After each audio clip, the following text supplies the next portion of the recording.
You want a slice of ham? We use deli ham if that works, and then I slice. How thick would you want it?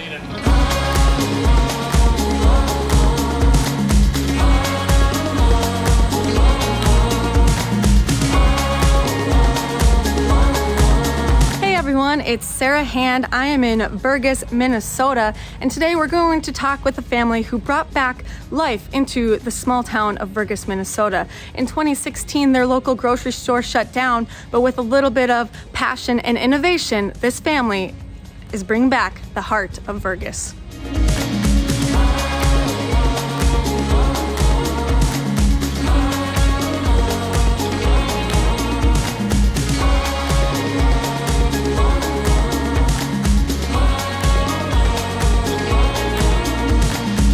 Hello, my name's Ditterich. I'm the owner of Ditterich Mercantile, and then we have a small farm, Ditterich Family Farms, outside of Vergas, Minnesota, about 5 miles. Hi, I'm Colton Ditterich. I am the middle child of the family. I'm the popcorn maker and the manager of the grocery store.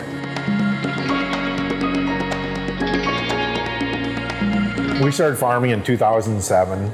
And in 2013, I started raising a few cattle because I was wanting to have my own local meat. And so we started raising 4 beef at that time. And then for about 4 years, we raised 4 beef, and then we'd sell them to our friends and family. My one cousin asked me why I don't start raising more. So he talked me into putting a little store on our farm with a freezer, a couple freezers. In 2017, we started doing that. We put our first beef in, and in 9 days we completely sold out of meat. So I was like, well, I guess we might have something here. So, and from there, we grew and expanded how many beef we'd raise each year and sell. And so we direct marketed. At one time, we were up to about 150 direct market a year. Now we've kind of settled in at that 110 to 125 head a year. So the biggest thing is finding high quality beef, you know, at the store, or, you know, or knowing where to get it, and what to do, and having that local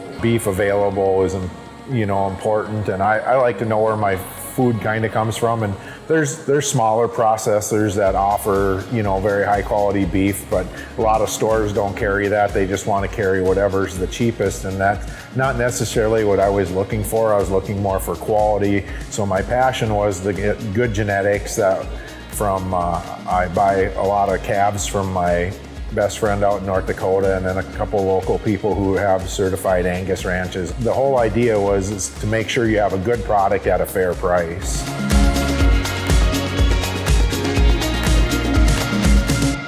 In 2018, I was asked to be on a grocery store committee for the local town of Vergas. And at that time, they'd asked me if I'd be interested in opening a grocery store. And I said, no, I've got my hands full with farming and raising cattle and doing that sort of thing. One night I asked my kids when we were eating supper, how many of you guys want to farm when it's, you know, to transition the farm over to you guys? And out of the 3 boys, none of them raised their hand or wanted to. I mean, they'll help me work on the farm, but zero desire to take over a farm. And I asked, how many of you would be interested in working at a grocery store and possibly taking that over as a long-range program? And all 3 of them said that is a lot more in what we are interested in doing. So we got together again as a committee, and I brought up, you know, if somebody builds the building, I'll put the grocery store in. So a couple of local contractors ended up building the building, and I ended up leasing the space. So it took a lot of time. We started this back probably in 2020 or somewhere in there, and then, you know, we opened our doors on August 4th this year. Ham steak? Okay, yeah, I can do that. I just do it over here in the deli, so I can go do. How many pieces do you need? 1 or? Okay, well, it's about this big around, so 2 then. Oh, gotcha. Yep, it is. Thick like that? You want 2 of those?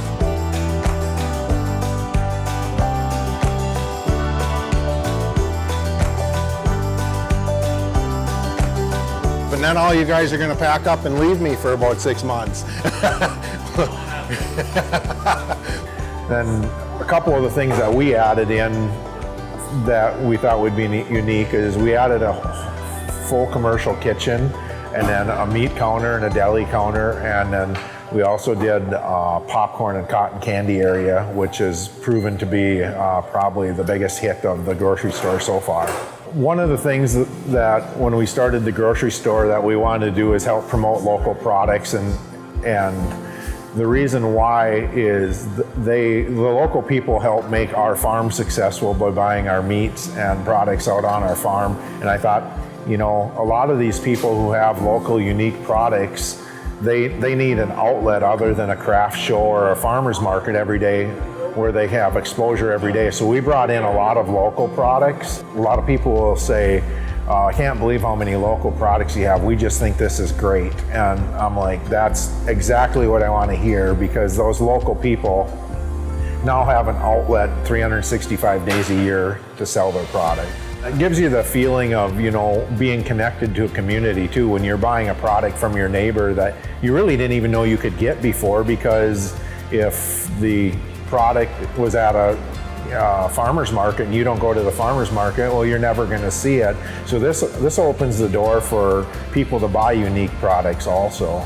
So this shelf here is where we put a lot of our local products, such as the honey, and then one of the honey guys that we work with, he actually has homemade soaps that he makes and lip balms and stuff like that. We actually get honey from 2 different apiaries. And then we have wild rice that's locally harvested just a couple miles from Vergas. We have the Spanky's seasonings and things like that Josh makes up at Spanky's, which is one of our local restaurants. So it's a great steak place in town. And we have like Brad's Cajun and Brad's Regular. He's a guy out of Fergus Falls that has a good seasoning, and we carry a lot of Pride of Dakota stuff, which would be like the Big Deck and the CJs. And then we also carry Campaquilla, like the Campaquilla maple syrup.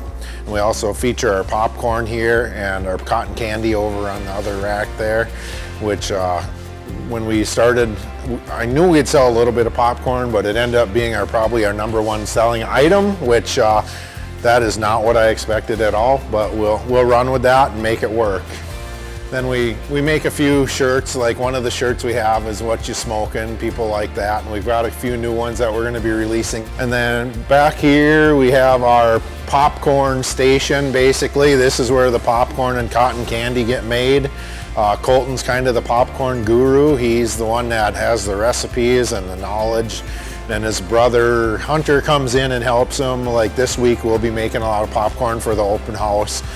On Looney Days, on the Saturday of Looney Days, we popped 90 pounds of popcorn kernels. So that machine ran basically from 8 o'clock in the morning till 5:30 at night without stopping.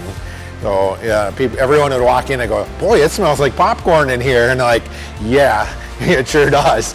We're almost sick of it. Yeah. Another really good seller in the store is ice cream. Even though we're moving into fall and it's still one of our best selling things, it's like, hey, this is great because I like ice cream and it's best when it's fresh. And so our customers make sure it's fresh by buying quite a bit of it.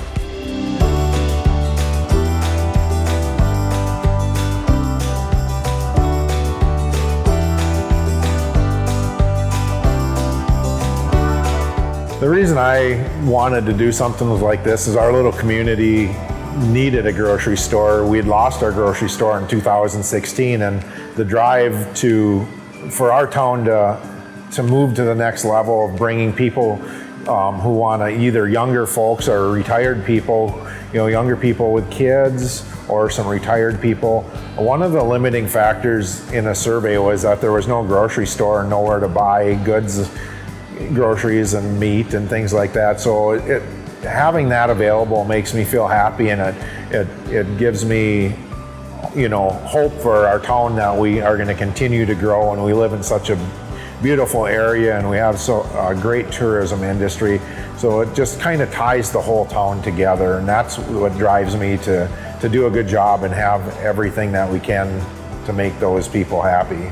He asked me about 2 years ago, he's like, "Say, if I open a grocery store, will you work for me for at least a year?" And I was like, "Yeah, I can do that. I don't really have an idea on what I want to do right now in life, so it's good to help the community and help my family in that way."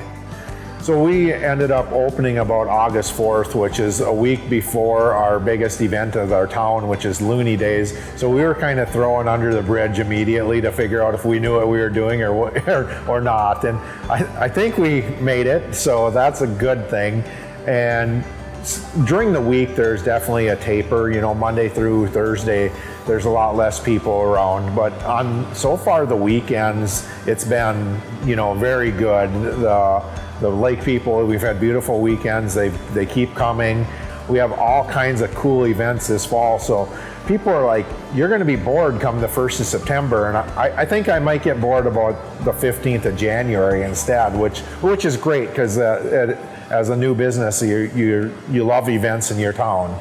I noticed when we opened our doors, the amount of people that were just grateful that we were here, and the community was so happy that we had opened. It made it really easy to come in to work and work 6 days a week, 7 days a week for 10 to 12 hours each day. It made it easy, and it made me want to come in because the community was just so happy that we were here, and it was awesome, yeah.